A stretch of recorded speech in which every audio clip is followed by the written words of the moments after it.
Praise the Lord. I'm excited tonight to welcome you all.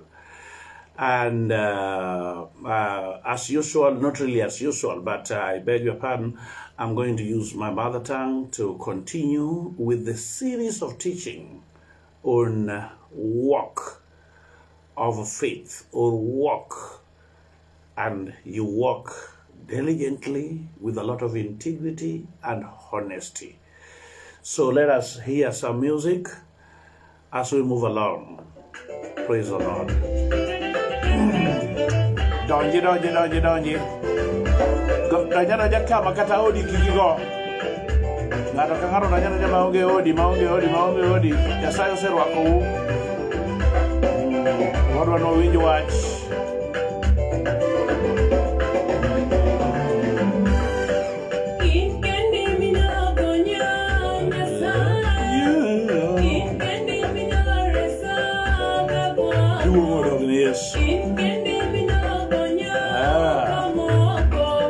Kisedonjo tiluong na ng'ato, kisedonjo tiluong ng'ato, kisedonjo titag ng'ato, invite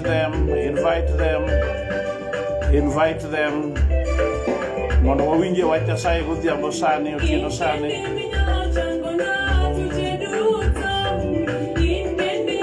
Hallelujah.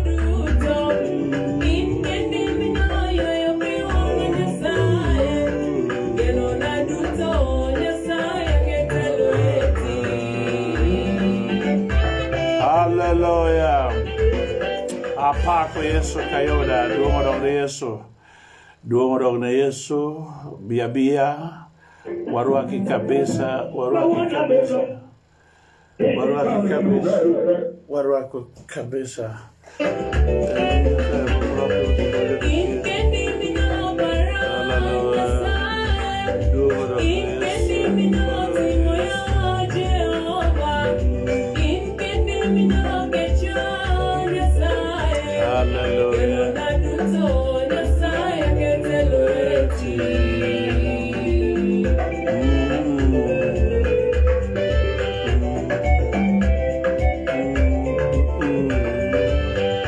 Donji, mondo wawinj wach gotieno sani. Arwako ng'ato ka ng'ato, arwaki nyim Nyasaye malich.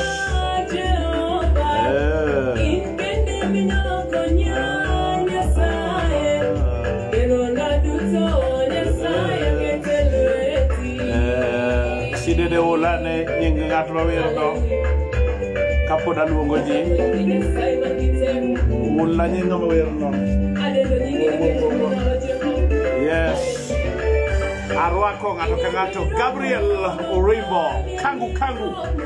Beda piny mos, nikech Nyasaye osekelo wach mawadwa laro sani. Wer ma wero no, mano nyako ni ang noyudo thuolo ang nool nyinge Masidede wan kodgi e studio ka godhiambo sani. Nyasaye ni kodwa ka osegwelowa, osemiyowa ngima. Koro wadwa ni mondo wawinj wach. Hallelujah. Duongo dog ne Yesu. Hallelujah. Praise the Lord. Yeah. Orembo Gabriel. Jalweny. Amor kodi ng'atuora.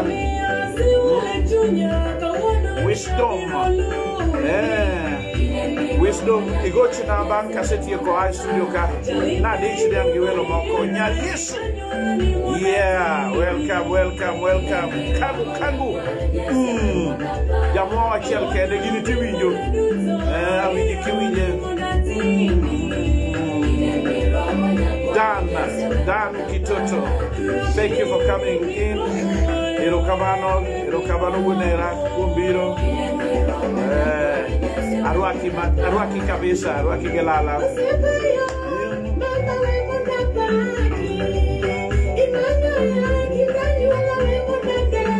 Yeah, hey.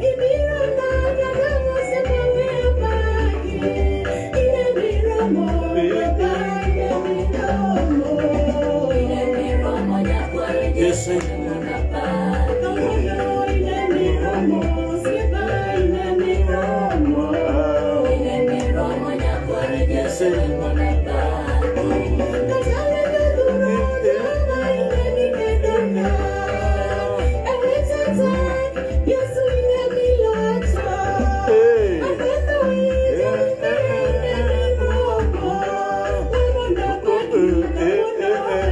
Glory to Jesus. Praise the Lord. Duong ge pan ge loyo ge nyalo ge teko otogne Yesu. Which a beach malwono wuda nyango. Asero aki wuda nyango. Glory to Jesus. Always pan duong ge pan ge nyalo ge loyo ge teko otogne Yesu. Hey. Yes, Moses melody and Lady Kanyoka in France. You are abroad listening to the voice of Almighty God. Shamful.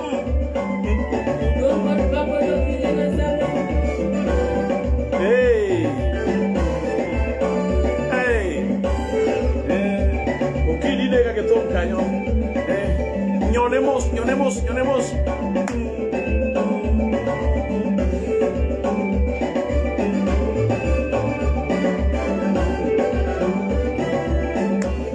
Yeah.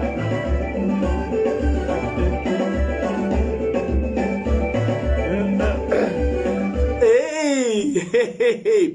Wabiro duogo kanyo. Kasa moro wayongo ne Yesu to jomoko neno ni kia joma tinde moningo miel kia joma ke chalo na mono miel to mano kadieri nikech kata mana pinka inyalo yudo ka Franco ne miel Franco ngama no nyuol chon to miel nyaka kai ni gini piro uchiel ke prabiro gi wiye to kata moro milungo ne ngana nyinge borwe nyaka moro man gi lware tike to sani uti chwa do miel duwa to wan kawa miel le Yesu okombaswa kawa miel to wana nyatinde kendo nyimi Yesu wan nyatinde yote koro kawa miel nikech wer kayo nyaka dendwa wer ngeni chala injili to be kawo ketang to nyalo lokere injili nikech eno inyalo miel kara gi chunyi nikech otudore gi polo raka ero kamano uma isedonjo aneni adrosidere ka isedonjo kanyo adwaro mondo adhi nyime. Just let me to go back a little bit to explain to you what I'm trying to do. I have been doing this in series and sequence, and I want you to forbear with me because there are some things that we see in this walk of life, in this walk of faith, that needs some thorough renovation or some thorough reformation. One, nikech ji mang'eny wuotho to giwuotho oyai giwuotho abal giwuotho to kong'e ni wuoth mowuotho no en wuoth bila mane mae momiyo Nyasaye okete chunya mondo achal ng'ama paro ne ji mondo apar ne jo Nyasaye ni wuotho inyalo wuotho ti wuotho kikia gimi wuothe iwuotho kanyo kikia discipline mar wuoth iwuotho ni wan yawadhi kode twende zote kawer moro man wawero twende zote nyumba ya baba juu ya baba ma okraj to wadhi gi kodgi nang'o jomo wawuotho kodgi nang'o bane gima nyaka ing'e kapok asomo muma mondo aparni ni muma ok nondiki ne jopiny onge muma manondiki ne jopiny muma nondiki ne jokristo man Korintho muma nondiki ne jokanisa man Galatia muma nondiki ne jokristo man Efeso muma nondiki kata kiwuoyo kuom kanise abiriyo. Yes, kanisa abiriyo mondiki Revelation yani fweny iwinjo mani kanisa makanyakla mar jomoyie man kama gin kanyakla mar jomoyie koro adwaro mondo aparnwa message ni oken mari kendi kata ano konya kata ano gwedha ano kadwa bedo jayalo mayalo mna gik matimo jomoko kende kata magwedho mna jomoko kende ambe agwedhora makama winjo ka ok nyalre takwayo Nyasaye maduong' Jehova manigi teko Jehova manigi nyalo kachiel koda were obogo were nyakalaga ka were ne mondo uma mondo bedi gi teko mar timo gimoro amora mondiki muma momiya ng'wono mondo watim last nyoro nyawuoyo niya kasomo muma Tito 2:1 muma wacho niya Ni ng'wono mar Nyasaye osefwenyore. Yes, ni ji duto. To ng'wono no puonjowa mondo wadagi ka wakwedo gik maricho e ndalo ni. Ng'wono puonjowa, temo lero ka kwayo Roho Maler kaachiel kod jowinjo ni ng'wono kare. Josephine Mary, thank you for coming in. Ng'wono kare japuonj. Wayudo ni nitie jomoko ma wuotha to owacho ni en odakie ng'wono, to ng'wono modakie no to puonje. Kendo ng'wono modakie no kia en ng'wono makiare. Kare ng'wono nyaka puonji dagi weche maricho kendo kwedo. Yes, weche mag gombo manono karang'o e piny matinendene masani, which means that faith teaches us to deny all ungodliness when today in this present world.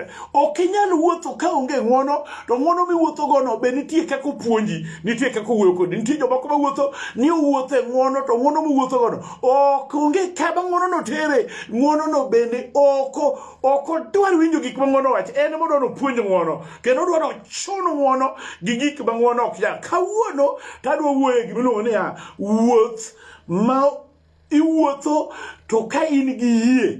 Yes, ei ng'wono no. Nikech wuoth ma apuonjo ni en oting'o gik moko duto ma kamoro onge to orem.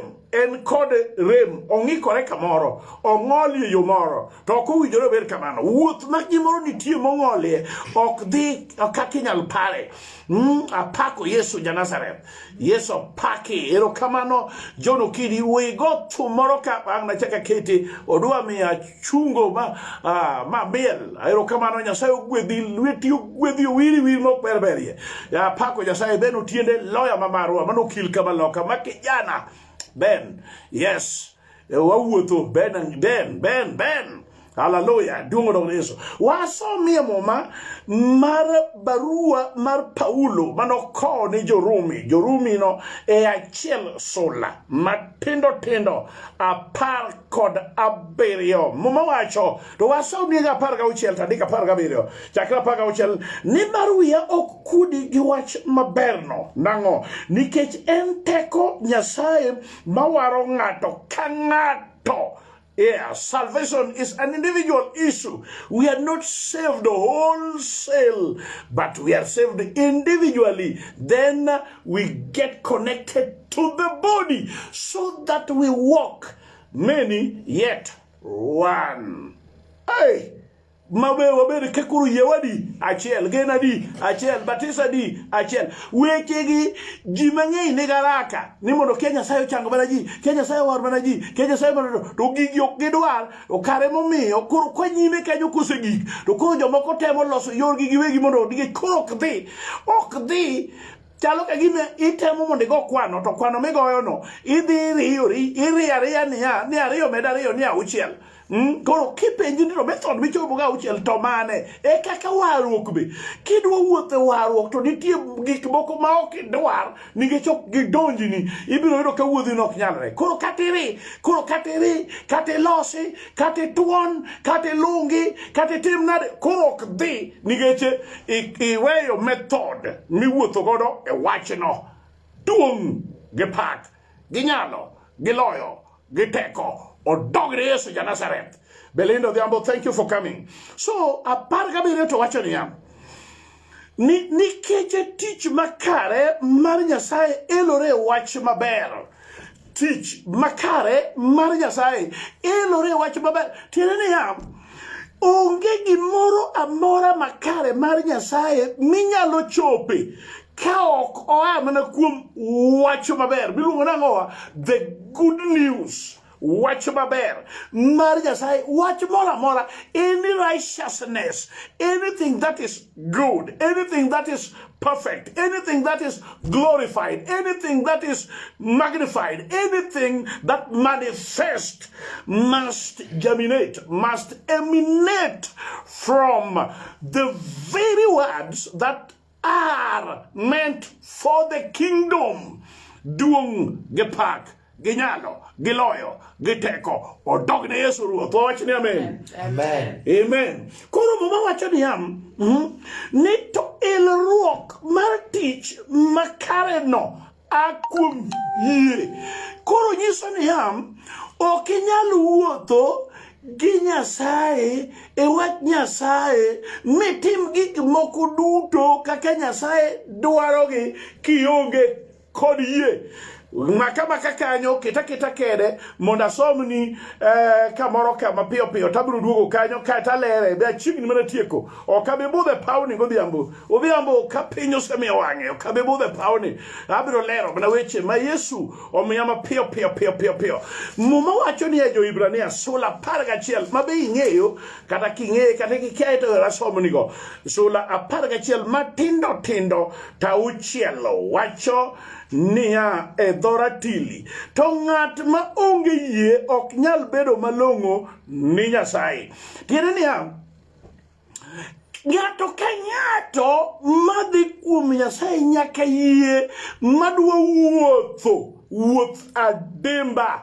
Mokwongo gima nyako bed godo en yie. Kapok oringe ng'wono, kapok oringe kia ng'owa en yie. Nyaka obed gi yie mondo obed malong'o ne Nyasaye. Kisumu to wacho niya, for you to please God, emphasis are all mine, don't worry. For you to please God, you must possess, grab, attain, contend for the faith that was once given to who? To the saints. Faith was given to the saints, and now we perpetuate that which was given to our forefathers, and we have it as if it was given to us, because iye okal nanga bati ni ye na chamo kagikeni ni nanga na chamo kagikeni kumba baba koro olokore koro ne no kolokore monda tere mondo dhio go karaka mago yie mamoko miloso moko mag dinde moko kana mago gendini moko miloso motamore tiyo ninge chotie korio to yie marwa mane wayudo ko akuom Ibrahim kwarwa to joote bendo chako wuotho go to kae to giwe ne jomoko miaka wambe wachope enokoti koro mondi bed malong'o ne Nyasaye mondi wuoth Adimba nyaki wuothie eyie wadogi chien kacha kapok adok kanyo to weyne matin achore mbele owacho niya kata obedo.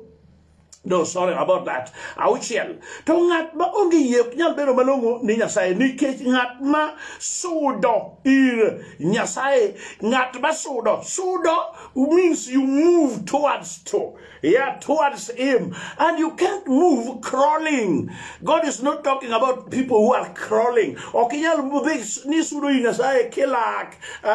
Isudo kiwuotho. Iwuotho kanye, iwuotho gi yie. Kati iwuotho gi ti wuotho gi ang'owa yie nikech ing'e dhok to ulo gi matielo timo ibiro winjo ka in emi wuotho tiendi manyono piny tibiro winjo ka dhogi wacho niya wawuotho ka ichwanyo tiendi no to tie ibiro winjo ka wacho ni dhok wacho niya achwanyora dhok ok chwanyore tielere mochwanyore koro nyiso niya wuoth ma wuoyeni en both verbally and both action taken towards the direction ma intie kod lengo ni nyaki chopie koro mobocho ni ng'ama sudo kuom Nyasaye nyaka yie ni Nyasaye nitie ko kanyo ema dwaro monda ger ni matin kar yie ni Nyasaye nitie Yesu pake tiende ji mang'eny dwano yie ni Nyasaye nitie mana ka odwaro samo dwaro ono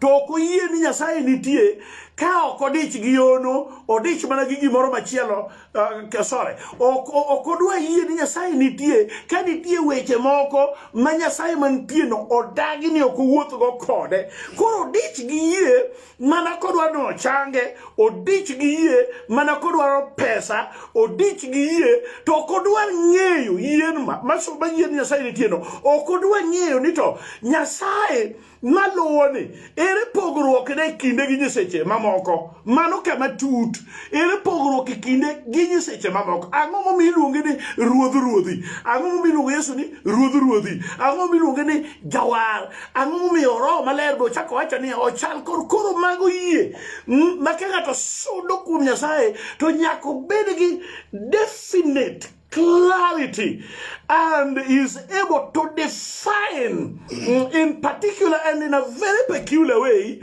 God to whom he moves towards to. Yes, because salvation is given towards those who believe. Iwinjo kanyo tieni kata mana warruok sudo kadhi kuom besika be sudo kadhi kuom warruok be iwinja apako Nyasaye le grandis mati duonge pak gi nyalo gi loyo gi teko odogne Yesu koro yie ni Nyasaye nitie mae koro kae ba koro Ibrahim doje nikech Ibrahim oayo ganda moro mane ging'e mana juoke ne ging'e mana lamo nyiseche manono ne ging'e mana rieko mag somo dwe mag somo chieng mag somo sulwe to ok ne ging'eyo ni there is a definite and an entity yet not created by any being, not formed by anything, but is God who knows everything, yet he created himself and live within himself. Koro gini mani Ibrahim oye ni gima gala mo jal bedo defined gidano ni ma en opogore gi mamoko opogore gi Nyasaye jo Kaldea opogore gi Nyasaye mamoko. Koro Ibrahim no ye ni kare ma en moweyo gik moko emomiyo iwinjo ka samoro lero yieno ni ochalo ni okonen to kare be oneno iwinjo wachno ochalo ni onge to be entie.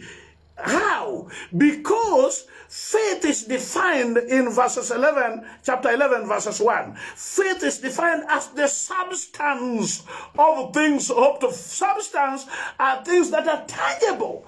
They are tangible, yet you cannot see them. Yet they are tangible. Inyalo mulo ge kama. Ye inyalo mulo. To ngato kinyal nene. To iti inyalo nene. Kum mule ge chunyi. Mule ge pachi. Lakini doge lueti ti winjo ka ok inyal mule be wach moro sebedo ni mi winje gi koni to kata gimoro bo serwenyi iwinje gi koni to olali gi dhogi ka itemo manye ni awa donga nge gini o chakeno chakore gi maka to chakore gi awinje to kobire dhogi ni ti wacho basa yude sa me ule gi dhogi ni pap ti wacho ni osebiro na gima no blackout bena yudo cha oseduog mane kaka yebe chalo inyalo winjo wach moro gi ku iwinje to ok iwinje maber obiribiri ni podo bedo manufactured kod yie is defined as the evidence of things hoped for. Glory to Jesus. Koro Paulo wacho ni ya wasoma ne 17 kendo moni winje ema tieko go owacho ni am nikeche tich makare mar Nyasaye elore e wach maber to elruok mar tich makare no akum yie kendo dhi nyime kum yie you cannot move ni today in yie king tituoro ni ngimo machielo podo kidwa yieno to rucha kidhi e kanisa kor kichake tuo ni dwaro yieno kendo apana iluonge ni am faith from faith to faith to faith to faith to faith, which means that whatever thing, faith must be permanent in your heart, faith must be permanent in your mind, faith must be permanent in your walk. And it grows. Odongo, ye dongo, toko dongi, nika wuno ye, to the machielo, and enough from faith to another, and from faith to faith, from faith to faith, from glory to glory. Praise the Lord. Benga tu winja gutieno sane. Be winjo kama chomo. Koro wuoth Adimba en wuotho gi yie ma en yie kendo yie ba isikul tu yie. Koro dongo kato thin ka koth karadali to nyaki bed gi yie ji mang'eny kawuono gilemo kata ngato lemo kata kanisa moto kipenje ni to kanisa uno uye ango muye ango ma uye ne wan wakia wan wangi Yesu wan wangi ngani Yesu chengo to kusetieko kamano to wadak kuom wono ikia gini kia nitie gima winjo ha simplify ni gini do giwinjo kanga wacho niya no okupuonjwa kamano ne okupuonjwa kamano ne okwawinje kamano girwane kiseluongo gima ni giruni nyiso ni nitie kabend gik moko ariyo adek ang'wen ming'eyo ma ok loki to gik ma ok loki ming'eyo go gin miluongo gin ang'owa yie miulo. Yes, ok yie miyudo eto ting'o ono to yie miulo to ulo gik miwuotho e wige mami yudo gik miyudo go kanyo tang'eni ok inya winjo ningeche okikori ga mar winjo ga idwaro gik miteri ni har tiyudo gi ni har de maka kiny jachino biro gi weche ne moko mag pingo gi mag duoyo gi mag dugo kendo mag ketho to kate donje au idonja kiolela ma ok ing'e kara ni to be nowari be ok ing'e kara ni to be chien be nitie ndalo moko mani sedhi e kanisa kiulo ni Yesu Ruoth be seromo gi ng'at moro manowar to ka to koro temo no mondo lal to kitemo ni geng'e to dhieri miyamna ka wiyo kuot mago joma ne wuotho kane gionge gi yie miulo the profession of their faith that is a two-fold things. Yes, and the profession ni yie ne kitwa emomiyo awacho pile ni iluongo ni ang'owa jomoyie ok inyalo wuotho e wach ni kayo mondo iwuoth adimba wuoth mochanore wuoth malong'o nyaka ibed ni nitiere misingi mar yie koro mane mabiro teri mondo iwuoth e piny ono duong' gi pak gi loyo gi nyalo gi teko odogne Yesu. So we walk from faith to faith, because why? The gospel is the power of God. Jolwenyi wawe kanyo kina duogie part 6. This is part 5. With Adimba, kina duogie part 6. Kata bro chope 7. Ta chope ge kanyo. 7 is the number of perfection. And then I will close the chapter and begin a new series. Duomo dogne Yesu. Koro adwaro mondo alam kodi godhiambo sani. Ni to be in gi yie moro maber. Ok mana mari yudo gimoro kende. To be iwinjo kiwuotho e gik ming'eyo. Be iwinjo kiwuotho e gik ming'eyo. Iulo giming'eyo, iwero gimiyiego, ipako gimiyiego, idendo gimiyiego, iwuotho gimiyiego, idak gi dichuo miyiego, idak gi dhako miyiego, in gi nyithindo miyiego, koso nitie gik moko machachi, koso nitie digni moro kamoro. Yes. And let me repeat this. So these days, people are kind of faithless. They walk in a group. They take church or the church or that cooperative society, call it that way. I'm not disparaging anything, but I'm just trying to tell you that if you walk with the people whose doctrine or whose teachings you don't know, then it means you are faithless or you become gullible. The gullibility of the gospel. Yes, and the modern gospel. People become so gullible because they have become so deceivable and they wobble a lot.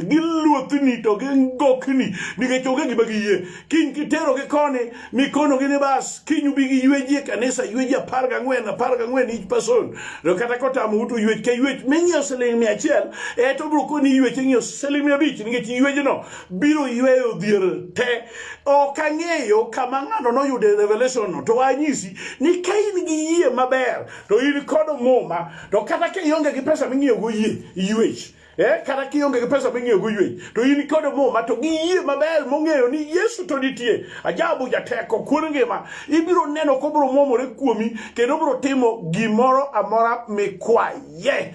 Amen. Nigechi yie ni ber. Koro wuoth Adimba nyaka ibed kod yie. Nyaka ibed gi yie mochan. Nyaka otim gigeu e yo moro mochan ma yie dwaro. Walem. Nyasaye ma jateko Jehova mok lokre mosiko nyaka chieng'.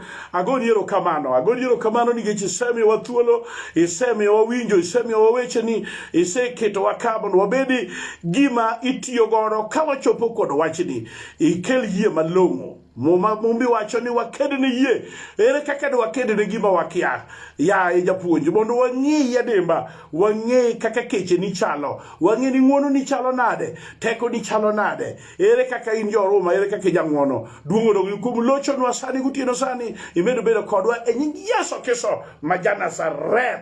Amen. Nyasaye mondo gwedhu, Nyasaye mondo gwedhu. Line is open. If you want to bless this ministry, yes, such ministry needs your blessings. Needs your blessings, not our begging, but it needs your blessings. Yes, if you plant a seed, not that seed which they talk about, but in this ministry, if you bless this ministry, I'm telling you the truth. Yes, God also will reward you. Yeah. Nyasaye biro gwedhi kigwedho wach mawayalo ni kod chiwo mari sadaka mari kake nene kata lamo. Nyasaye biro gwedho ahinya. Mewa wer moro machielo ka wabano go piendewa wadok kuonde manwae. Amen. Yeah.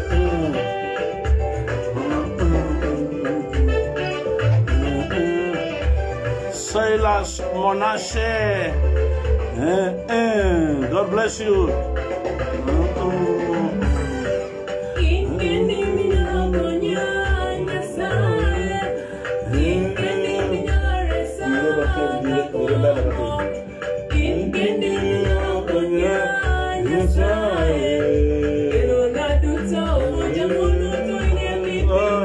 Yeah. Nyasaye mondo gwedhu. Ubedo gotieno maber. Kata odiochieng' maber kalore gi kama intie.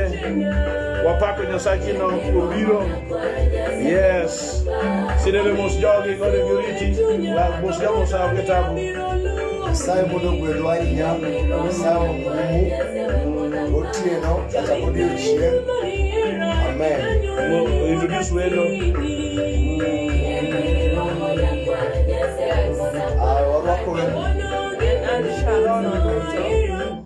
And I'm Sharon Onduto, Nyatenya Kachi. Nyasaye mondo witu, Nyasaye mondo ubed gotieno kata odiochieng' maber. Okay, wuoru iluongo ni Nyakachi.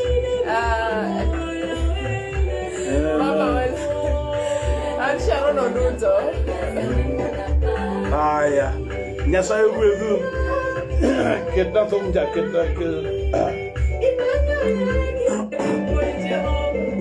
Yes. Nyasaye gwedhu bedo kodu. Winjra kanyo.